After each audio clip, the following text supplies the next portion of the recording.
Allez, shalom à vous tous, peuple de Dieu, qui nous suivez de partout. Voilà, j'y arrive. C'est l'émission à la lumière de la parole. À la lumière de la parole, vous connaissez très bien. Et cette émission qui vous présente la parole de Dieu dans sa diversité. Je suis Magloire Kassongo à la présentation. Je suis programmé par celui qu'on appelle Marc Monga Donatien sur une supervision générale de Franck Richard Moukessa. Et celui qui est en train de faire la prise des vues ce soir s'appelle tout simplement David Banza Kabemba. La réalisation est l'œuvre de David Amalol. Aujourd'hui, je reçois pour vous un prophète qui nous vient de Lubumbashi. Il s'appelle prophète Loris Mumba. Il est responsable de l'église Rama côté Golf Malela à Lubumbashi. Avec lui, nous allons parler tout autour du thème qui dit tout simplement les ministères dans l'église locale. Les ministères dans l'église locale, c'est le sujet avec lequel nous allons vous tenir compagnie. Vous voulez entrer en contact avec nous, écrivez-nous au 099 51 73 088 et ça ne fera du mal à personne. Je reçois mon invité à qui j'ai dit bonsoir prophète. Bonsoir, merci. Voilà, avec vous, nous allons parler tout autour des ministères. Qu'est-ce que vous entendez par un ministère? Le ministère, la première compréhension biblique, le ministère c'est une tâche, une fonction que le Seigneur donne à un homme dans l'église corps de Christ. Donc c'est une tâche, le ministère loin d'être une position peut-être dans la dimension des titres, mais par rapport à tout ça, le ministère c'est une fonction. Dieu a appelé les saints comme apôtres. Nous sommes dans Ephésiens 4, verset 11. Les saints comme apôtres, prophètes, docteurs, évangélistes et pasteurs. Je trouve que le ministère, c'est une tâche, une fonction que Dieu accorde à un homme dans l'église locale. Est-ce que le ministère peut travailler aussi en dehors de l'église? Parce que déjà, quand on dit l'impact du ministère dans l'église locale, est-ce que déjà, au départ, on peut comprendre que le ministère n'est pas appelé que dans l'église, mais peut travailler aussi ailleurs? Il y a lieu que le ministère puisse opérer en dehors du cadre de l'église locale. Mais la première des choses, c'est que la Bible nous apprend que quand Christ est parti au ciel, il a fait des dons aux hommes. En faisant des dons aux hommes, il a fait les autres apôtres, prophètes. Mais un détail, la Bible dit que c'est pour le perfectionnement de saints en vue de l'œuvre du Seigneur. C'est-à-dire la première dimension ou le premier territoire de l'opération d'un ministre de Dieu, c'est dans l'église locale. Alors, œuvrer en dehors de l'église locale, nous devons comprendre. Il y a des hommes que Dieu a appelés avec une onction qu'on appelle une onction familiale. Donc ce sont les Joseph, ce sont le Daniel, d'autres personnes. Dans Ephésiens, je crois 21, on parle des filles de Philippe qui ont reçu une onction, qui ont prophétisé. Mais cette onction prophétique n'a pas quitté la cadre familial. Donc c'était un cadre qui était plus familial. Mais aussi il y a des gens que Dieu appelle avec une onction territoriale. Donc comme Jean-Baptiste dans Matthieu chapitre 3, le verset 1er, la Bible déclare il était la voix de celui qui criait dans le désert. Le cadre de l'opération de l'onction de Jean-Baptiste était dans le désert et au-delà du Jourdain. Mais troisièmement, nous devons comprendre qu'il y a des hommes qu'on appelle les hommes qui ont l'onction ecclésiastique.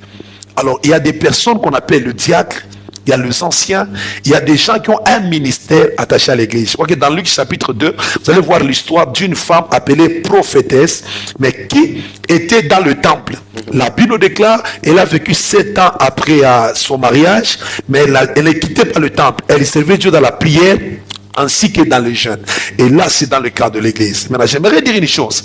Parmi nous, les ministres de Dieu, il y a des gens à qui Dieu a donné ce qu'on appelle l'onction globale.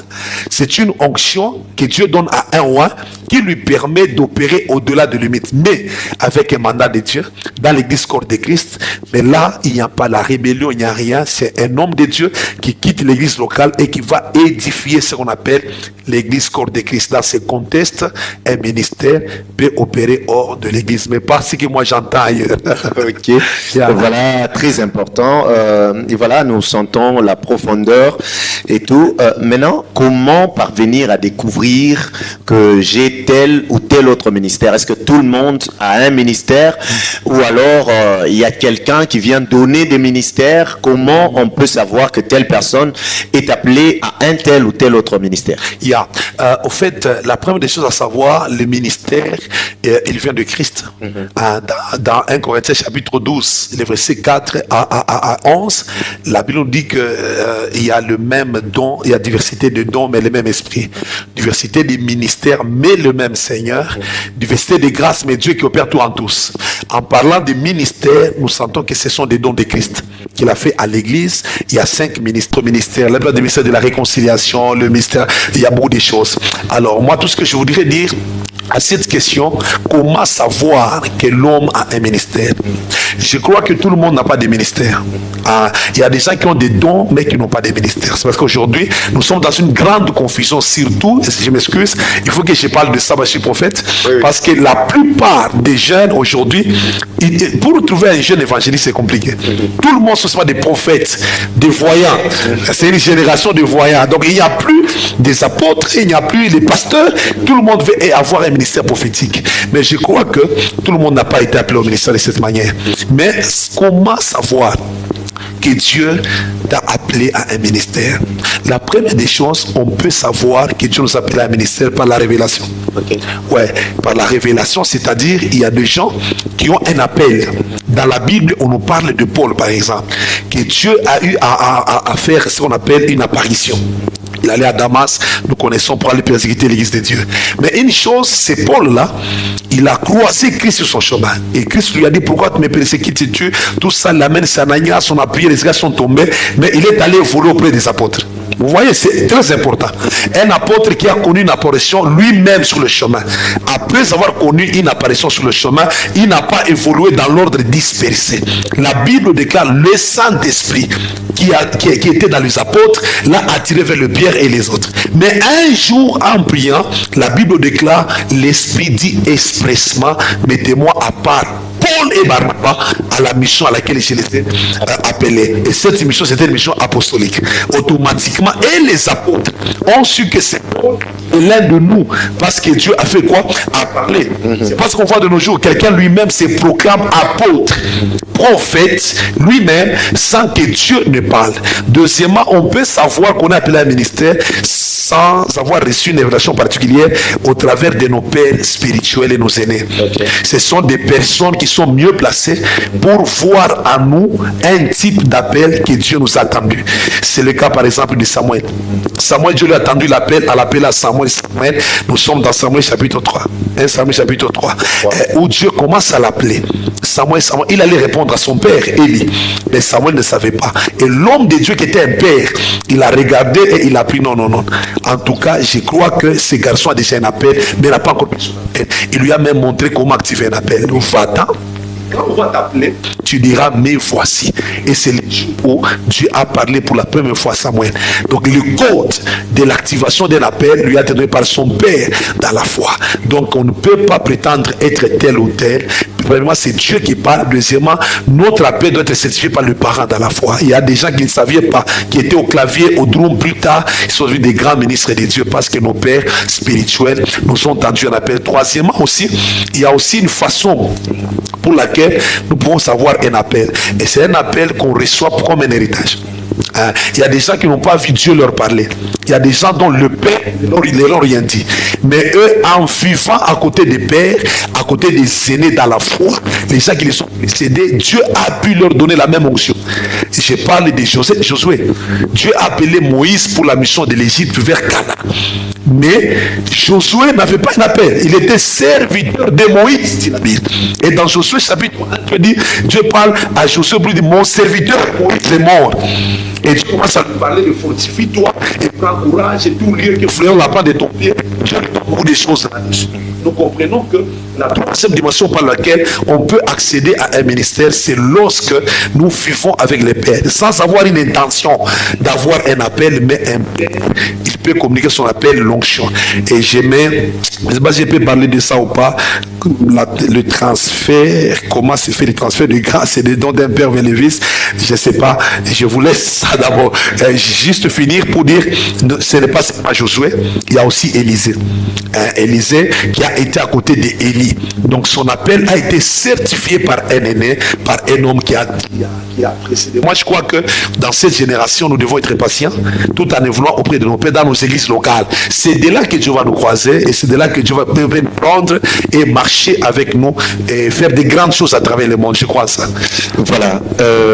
Quel est maintenant l'impact du ministère dans l'église locale? En fait, il y a plusieurs impacts, je peux dire, d'un ministère dans l'église locale. Tout dépend de la grâce et de la nature de l'appel.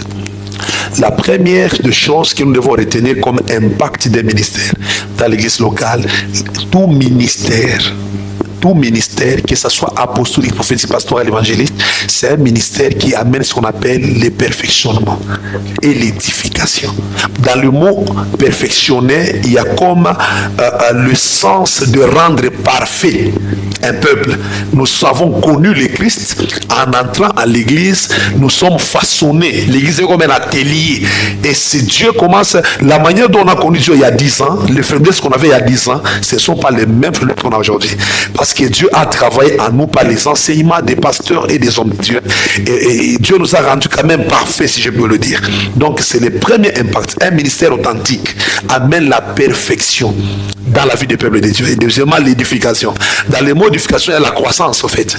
Il y a la croissance spirituelle. Quelqu'un ne peut pas être dans l'église après 5 ans, avoir les mêmes attitudes comme avant. Donc quelqu'un qui est rebelle, quelqu'un qui a fait 5 ans, il ne sait pas offrir, ne sait pas donner la dîme, il est encore dans l'église, dit je suis fidèle et simple. Je ne sais pas si ça existe ces choses-là. Donc c'est quelqu'un qui n'a pas connu la croissance. Donc cette croissance s'appelle l'édification. Donc tout ministre de Dieu, même un prophète, même un docteur, même un évangéliste, quand nous sommes dans l'église locale, nous amenons la perfection au travers de la parole de Dieu. Là, je dois souligner un point important, que nous soyons prophètes, apôtres, il y a ce qu'on appelle un dénominateur commun de tous les ministères, c'est la connaissance de la parole de Dieu. Maintenant, il y a, vu que vous avez touché, je ne sais pas si on peut un peu en parler, il y a des prophètes qui peuvent vous prophétiser le nom, les numéros et tout, mais s'agissant de la parole de Dieu, il n'est pas trop fort, il ne s'y connaît pas. Ces gens-là, est-ce que c'est par leur faute et par contre, ces gens ne veulent jamais étudier, ils se disent, le Saint-Esprit va m'enseigner. Ces gens-là sont dans l'erreur, ou soit Dieu peut aussi douter d'un don prophétique sans que la personne ne puisse être en mesure d'enseigner. Je vais répondre à des volets à cette question, c'est une question très pertinente. Je vais répondre à 2 niveaux, c'est-à-dire un homme de Dieu est prophète sans la connaissance. Moi je trouve que ça peut être semblable à un devin. Ouais, c'est semblable à un devin, donc en soi nous disons on a la couche. Comment est-ce que tu peux parler d'un grand Dieu sans présenter ces grands dieux-là? Moi je crois que tous les prophètes dans notre génération doivent apprendre à connaître d'abord Dieu, pas pour les autres, à connaître Dieu d'abord pour eux-mêmes. Parce que le ministère prophétique, c'est un ministère qui demande une intimité, une communion personnelle avec Dieu. Quelqu'un qui voit ton nom, ton adresse, il dit que Dieu lui parle, il doit connaître ces dieux-là. Mais comment est-ce que nous trouvons aujourd'hui les gens qui donnent les détails dans l'impudicité? Ça se passe comment? Il y a des gens qui donnent les détails, les noms, tout ça, les adresses. Il y a placement dans votre maison, mais juste après, vous devez boire l'alcool. Dieu ne se répand pas de ses dons. Moi, je crois que Dieu ne se répand pas de ses dons, oui. C'est la parole de Dieu, on ne peut pas briser ça. Mais une chose, une façon d'être reconnaissant au salut que Dieu nous a donné, c'est de marcher dans la tête. Parce que Dieu est saint. Et nous devons être saints comme lui. Donc c'est une reconnaissance. Parce que Dieu nous a fait grâce. Moi je trouve que, premièrement, tout prophète doit travailler à la connaissance de la parole de Dieu. C'est pas pour rien qu'il y a la théologie à les écoles bibliques. La manière dont tu as reçu l'appel, vous allez voir la différence entre un Paul et un Thomas et les autres. Regardez, le ministère de Paul a eu plus d'impact. Il était dans le fond, mais quand il a connu le Seigneur, Paul est allé loin. Il a dit, si j'ai fait plus que eux, pas moi, la grâce de Dieu qui était faite sur moi. Pourquoi? Parce que Paul avait déjà la base de la parole de Dieu au pied de qui? De Gamaliel. Il a évolué au pied d'un docteur de la loi. Il avait déjà la connaissance de la loi mosaïque. Et quand le Saint-Esprit est venu maintenant, il est venu apporter maintenant les surnaturels. Il a connu le premier 1er, 2e, 3e siècle, cet homme-là qui a vu les anges. Mais cet homme nous a prêché les enseignements que les autres n'ont pas pu se prêcher. Donc, dans les ministères, il doit avoir l'équilibre. Mais aussi, nous devons reconnaître que c'est possible dans une action, une convention, une veillée de prière où l'Esprit de Dieu descend et il distribue le don. Et il distribue le don. Maintenant, ces gens-là doivent apprendre à se faire encadrer, avoir ce qu'on appelle les ABC de l'évangile, afin d'être encadrés pour passer dans les étapes normales. Moi, je crois que nous ne devons pas sauter les étapes lorsque Dieu nous appelle. Voilà, pour vous tous qui venez de nous prendre diffusion en cours, vous êtes sur Bilima Radio ainsi que télévision dans l'émission À la lumière de la parole. Et aujourd'hui, on reçoit le prophète Loris Mumba. Il est de Lubumbashi, de l'église du plein évangile Rama, côté Golf Malela. Prophète, on continue avec la question de savoir l'impact du ministère dans l'église locale. Aujourd'hui, qu'est-ce que vous avez constaté dans l'église locale concernant le ministère? Quel est votre aperçu général vis-à-vis des ministères dans l'église locale? En tout cas, moi je crois que j'ai fait un constat purement négatif. En tout cas, c'est triste aujourd'hui. Regardez au moins un pasteur qui a commencé une église locale. Dieu lui a donné des serviteurs. Et parmi ces serviteurs-là, l'église n'a pas encore connu la maturité, n'a pas encore atteint son apogée. Et vous sentez que parmi les fils que les pasteurs encadrent, il y a 3 ou 4 qui ont des ministères qui ne fonctionnent pas sous l'autorité de l'église. Vous voyez, Dieu t'a appelé à côté d'un pasteur, d'un homme de Dieu pour être la bénédiction de son appel, pour l'épauler. Regardez, aujourd'hui, vous avez 3 fils. Donc, moi, mon ministère, c'est Loris Ministre. L'autre là, c'est Faya Ministre. Et ces gens-là ont aussi des actions dans la ville. Et ces actions-là, par moment, ce qui est bizarre, ça va même de pair avec le programme de l'église. Donc, il y a des gens qui s'absentent à l'église parce qu'ils doivent aller soutenir un frère tel, parce qu'il a un tel ministère. Moi, je trouve maintenant que ça devient un désordre.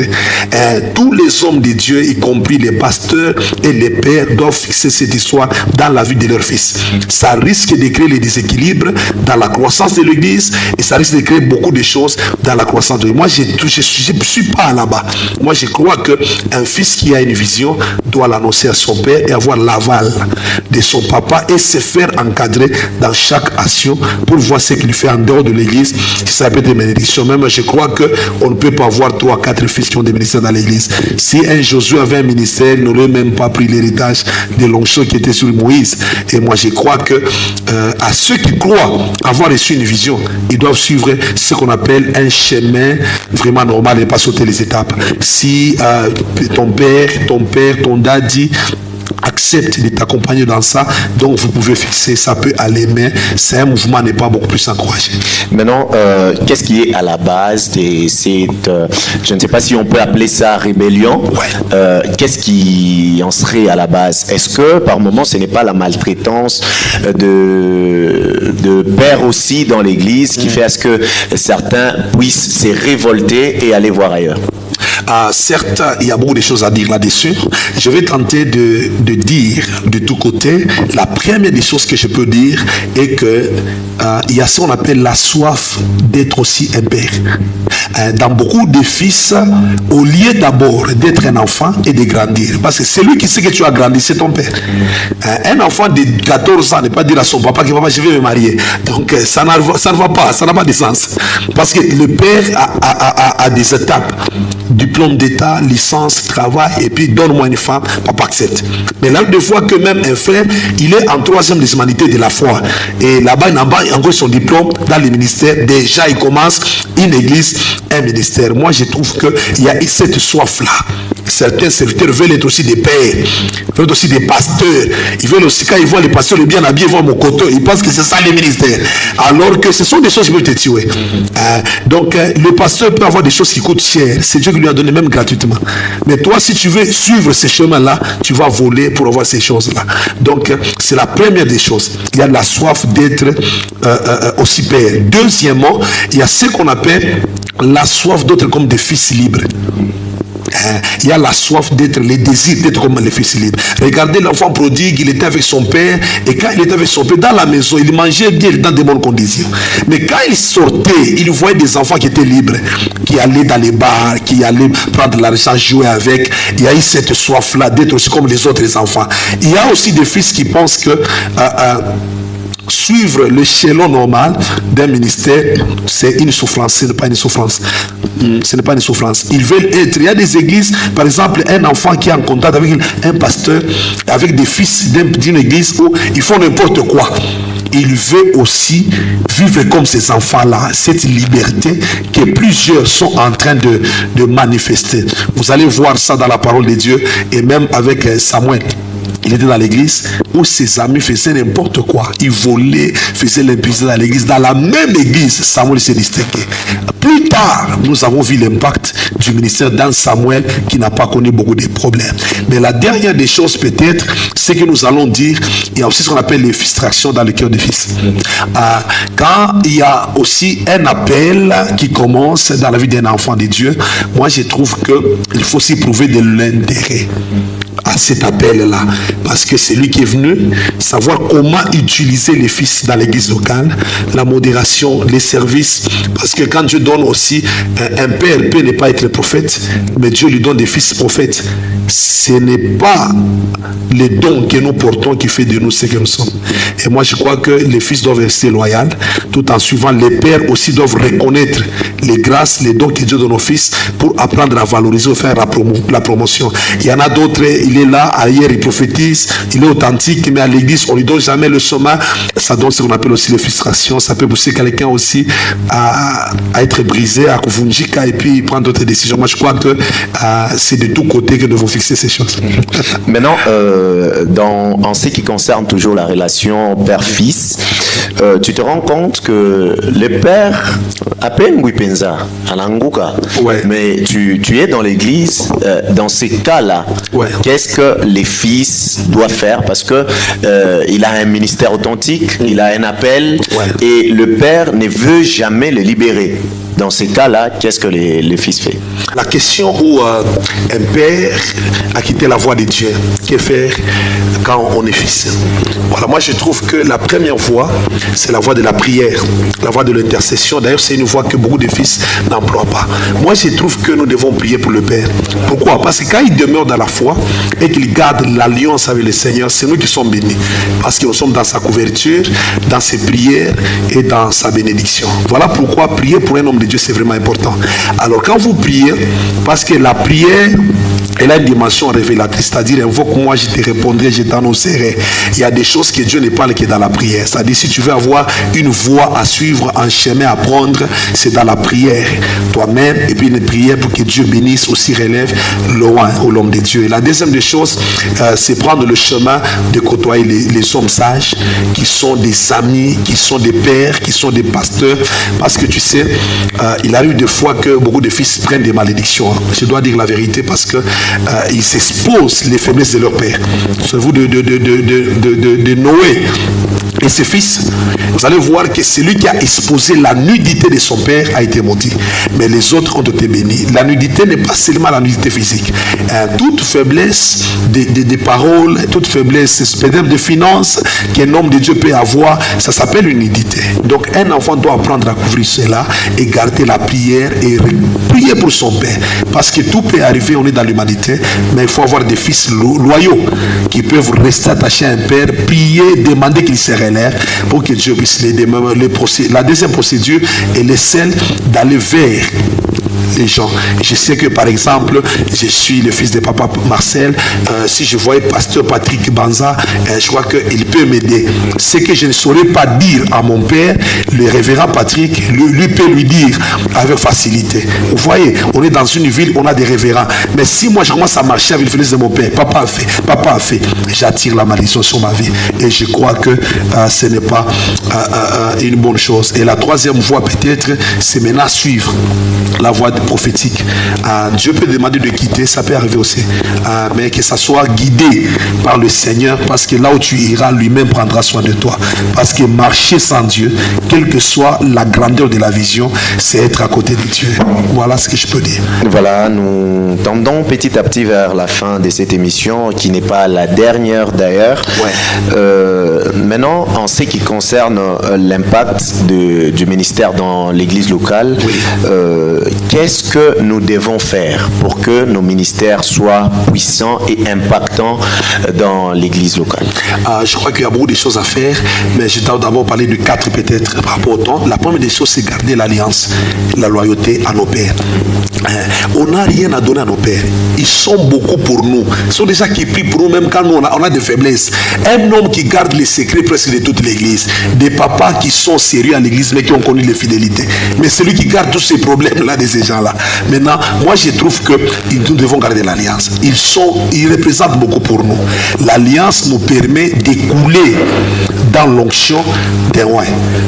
Je peux peut-être libérer les bénéfices de garder l'alliance même après, parce que ce sera important quand nous sommes dans l'alliance, comment on peut recevoir quelque chose du Père. Je vais revenir avant de clôturer. Mais la deuxième chose à garder en tant que fils, au-delà de l'alliance, c'est garder ce qu'on appelle la formation. Un enfant doit se faire encadrer pour avoir de l'impact. Vous savez pourquoi? C'est pour prendre la vision du Père, qui soit ta vision. Il ne faut jamais prêcher dans l'église de ton Père avec la vision d'une autre église. Vous voyez, ça peut arriver qu'un enfant, Dieu le connecte à toi, mais il vient de l'église Garangas, il vient de l'église méthodiste. Mais nous sommes par exemple Buisson Arda. Vous voyez, on est chez Pasteur Marcel. Vous voyez, mais quelqu'un vient, il veut faire les choses dans votre église comme à l'église méthodiste. Non, là ça ne va pas. Donc, dans la formation d'un enfant auprès d'un père, c'est là qu'un enfant reçoit, il comprend ce que son père fait. Il comprend ce que son père, comment Dieu a appelé son père. On peut avoir tous les églises, mais les visions ne sont pas les mêmes. Donc quand tu viens auprès d'un père, fais-toi encadrer, fais-toi former par cet homme afin d'épouser son esprit et même sa vision. C'est vraiment important. Troisièmement, pour que ton ministère puisse avoir de l'impact, il faut garder la communion avec le Saint-Esprit. Parce qu'il est l'ami fidèle, il est celui qu'on appelle l'enseignant par excellence. Il nous enseigne les choses que nos parents ne nous ont pas enseignées. Il nous utilise de la manière où ce n'est même pas l'héritage de la famille. Donc l'onction que nous avons aujourd'hui, c'est un héritage du Saint-Esprit. Et Jésus a dit dans Luc 4, 18 à 19, l'Esprit du Seigneur est sur moi, car il m'a oint. L'onction ne vient jamais en vide.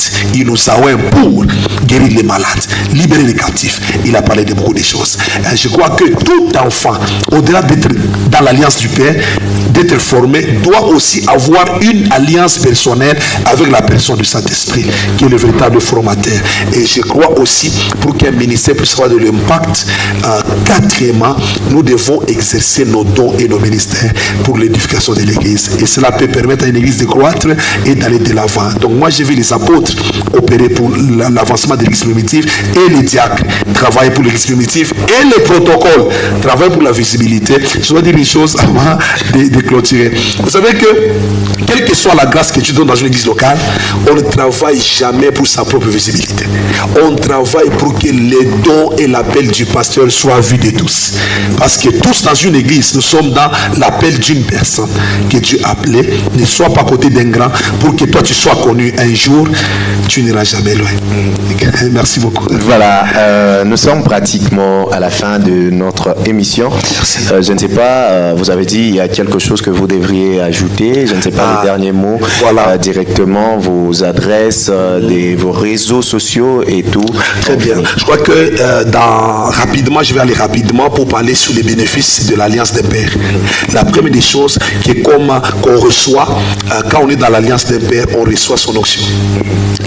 Et quand on est un fils loyal à un père, on reçoit son onction.